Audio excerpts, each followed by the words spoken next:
আমাদের পাশে সবসময় থাকবেন। 1 নম্বর বোতাম টিপে জোড়া ফুলে ভোট দেবেন আলিফা আহমেদকে। জয় বাংলা।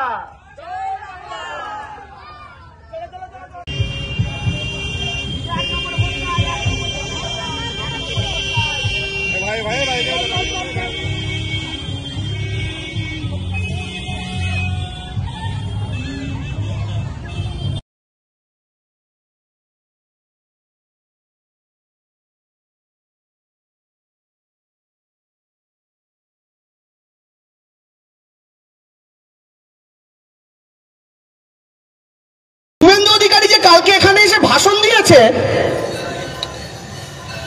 হিন্দু, সনাতনী, মুসলমান, জিহাদি এই শব্দগুলো কতবার ব্যবহার করেছে? অনেকবার। এর কারণটা কি? কারণটা খুব স্পষ্ট। যাদের উন্নয়ন করার নেই, যাদের কাজ করার নেই, যাদের ভবিষ্যতের কথা বলার নেই, তারাই শুধু ধর্ম নিয়ে রাজনীতিতে ঢোকে। আমি আপনাদের কয়েকটা কথা বলি। এই যে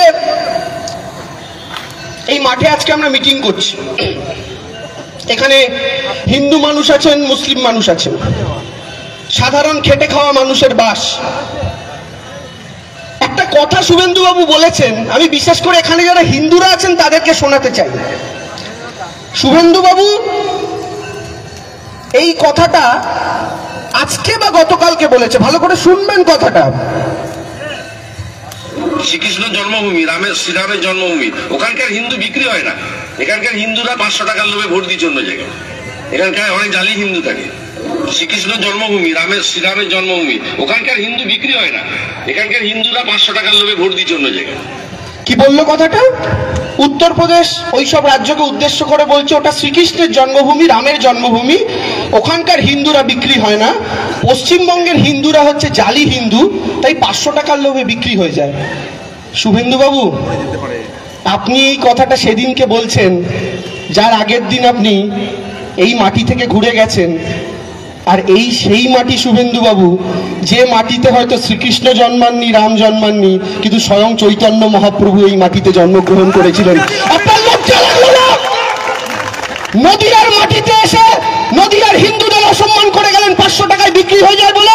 500 টাকা মানে কি? লক্ষ্মীর ভান্ডারের প্রতি চালা না? তো তোমাদের যদি লক্ষ্মীর ভান্ডারের প্রতি চালা হবে, তাহলে মাইক নিয়ে ফুটানি করছো কেন? আমরা এলে 3000 দেবো। হ্যাঁ, মমতা বন্দ্যোপাধ্যায় 500 দিচ্ছিলেন, 1000 দিচ্ছিলেন বলে খুব কষ্ট। এতদিন বলছিল ভিক্ষা বিক্রি হয়, আর এখন বলছো আমরা এলে 3000 দেবো। বাবা বাবা বাবা, তো তোমাদের দেওয়াটা ভিক্ষা নয়, মমতা ব্যানার্জির দেওয়াটা ভিক্ষা। আর এখানকার হিন্দুরা বিক্রি হয়ে যায় মানে? তৃণমূলকে ভোট দেওয়া মানে বিক্রি হয়ে যাওয়া, আর বিজেপিকে ভোট দেওয়া মানে সব সাধু? বাহ, দারুণ সিস্টেম। বিজেপিকে ভোট দেওয়া মানে সাধু, আর তৃণমূলকে ভোট দেওয়া মানে বিক্রি হয়ে যাওয়া। বিজেপি কি করে? ভগবানকে মন্দির থেকে টেনে আনে রাজনীতির ময়দানে। আচ্ছা, রাজনীতিটা রাজনীতিবিদদের জায়গা না? রাজনীতিতে ভগবানকে নেবে আনাটা ভগবানের সম্মান না অসম্মান বলুন তো আপনারা? এই যে এরা বলে, স্লোগান দেয়, আমি পায়ের জুতো খুললাম, খালি পায়ে মাটিতে দাঁড়ালাম, খালি পায়ে মাটিতে দাঁড়িয়ে আমার বলতে কোনো আপত্তি নেই, জয় সীতারাম। শুভেন্দু কালকে যে এখানে দাঁড়িয়ে জয় শ্রীরাম স্লোগান দিয়েছে, তাকিয়ে দেখুন, ব্যাটার পায়ে জুতো পড়া ছিল।